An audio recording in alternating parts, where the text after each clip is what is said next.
Dito naman tayo ngayon sa yellow. Sa yellow, ano magiging address nito? Ang port. 172.16.0.4. Okay, tama. Tapos ito naman, 0.5. Ito naman, 0.10. Eh, itong gateway ko, 0.15. Sige, lagyan na natin na. Desktop. 172.16. 0.4. Yan na. 4. Click ko lang, tapos yung gateway 16, 0.15. So, kakopy ko lang to. Control C. Tapos, pupunta na ako dito. Ito naman, bit. Okay, desktop. IP configuration. Base. .5. Tama? Click. Tapos ito. Alright. Tapos close. Ito naman. Ito naman. Server.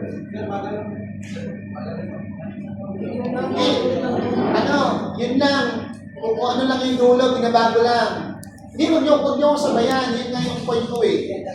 Makinig muna kayo. Huwag muna kayo sumabay kasi nga, may iwan na lang kayo. So, kung gawin niyo muna, tingnan niyo muna. At mamaya kasi ipapagawa ko sa inyo yan eh. Okay? So, ngayon, tingnan niyo muna lahat. Alright? Para mas maintindihan nyo. Hindi nyo ito maintindihan pag ginagawa nyo siya. Na sinasabayan nyo ako. Okay, sa desktop. Kaya hindi nyo yung advice ko sa inyo. So, diba nakalagay dyan, .10. Ayan o. Sorry. .10. So, papalta ko lang ito ng 10. Tapos, subnet mask. Tapos, yung .15, na-paste ko lang. Alright. So, okay na. Nagawa na natin. Ngayon, ang kinoconfigure natin dito, yung mga gateway. Balikan ko yung green. Yung gateway nitong green, ito. Tingnan nyo. Pag minot ko yung mouse pointer, lumalabas yung kanyang interface. Ang tawag doon interface. Ano nakita nyo? G000. Tama. Okay, ganito ko na-configure yan. So, .15. .15, tama. 192.168.0.15. Atin, 0.15. CLI, ginawa ko lang. Click the router. Tapos CLI. Tapos, ino-no nyo lang dito, no. Huwag po kayo mag-yes, no. Tapos, enable. Ito, pinag-aralan natin ano nakaraan, di ba? On FT. Tapos, papasok ako doon sa interface. Ano nga interface? G000. So, gagawin ko lang interface G000. Tapos, IP address. Ito, lalagyan na natin IP address. Ano IP address yun? 192.168.10.15. Tapos, yung kanyang subnet mask. 255.255.255.0. And then, enter. Huwag nyo kakalimutan yung no shutdown. Para mabuhay yung ito. Di ba naka-red? Para mabuhay yun, no shutdown yung command. Enter. Yun, naging green. Okay. So, okay na siya. Ngayon, pwede natin i-pass forward. Ito pong part na pass forward lang natin. Pwede mo nang i-check kung magkakakonect yung green. Kapag nagawa mo na, yun yung isa sa mga way for you to know if the local area network are connected. So, yan. Click lang natin itong PC0, papunta dito. Pag lumabas successful, hindi magkakonect na siya. Yan. Tapos ito rin. Ito po yung kinuha ko, yung simple packet, PC1 to PC3 naman. Successful. Pwede mong i-check yan, kahit anong dyan, diba yung PC1, i-check mo sa router, kung nakakakonect siya, successful. Ibig sabihin, okay ka na doon sa green. Yun yung para one at a time. Kasi ang goal niya, tingnan nyo, ito kasing green at saka yellow, hindi pa magka-connect.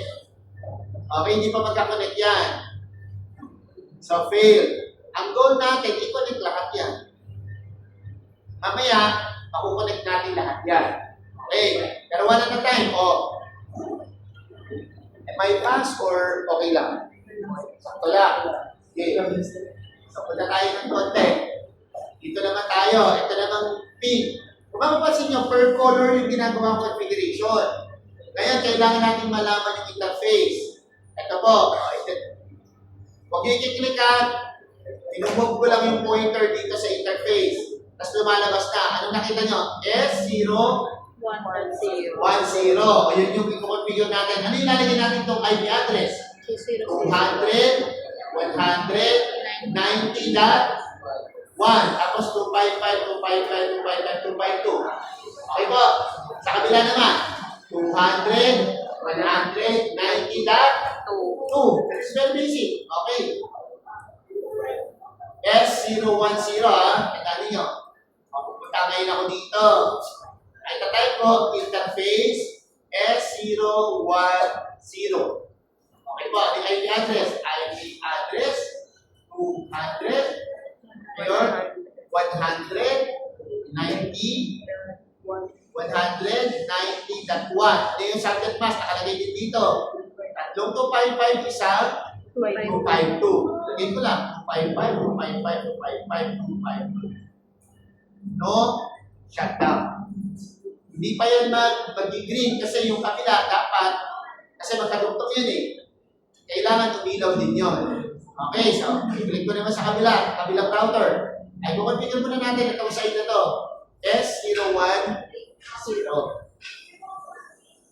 CLI, enable, MD, hit S010. Okay po, anong IP yan? Second, 200, 190.2. IP address 200, 190.2. Ano yung subject mask? No, 255, isang 252. Tapos no, yung kakalimutan to no, shutdown. So, tingnan nyo, nag-connect na siya.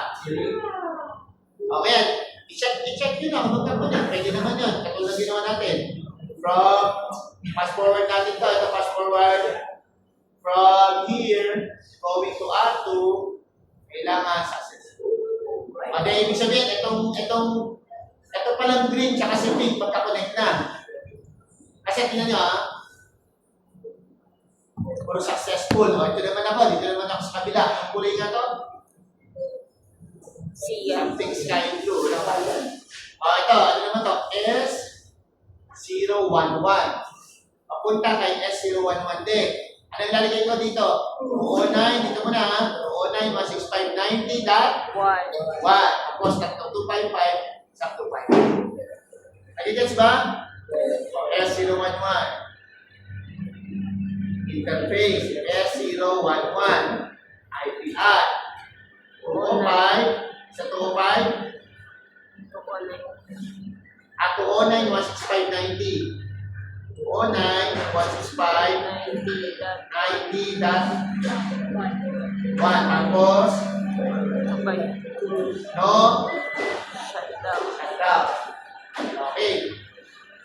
Dito naman sa kabila. Sa kabila naman ako dito. S011 ulit sa R3.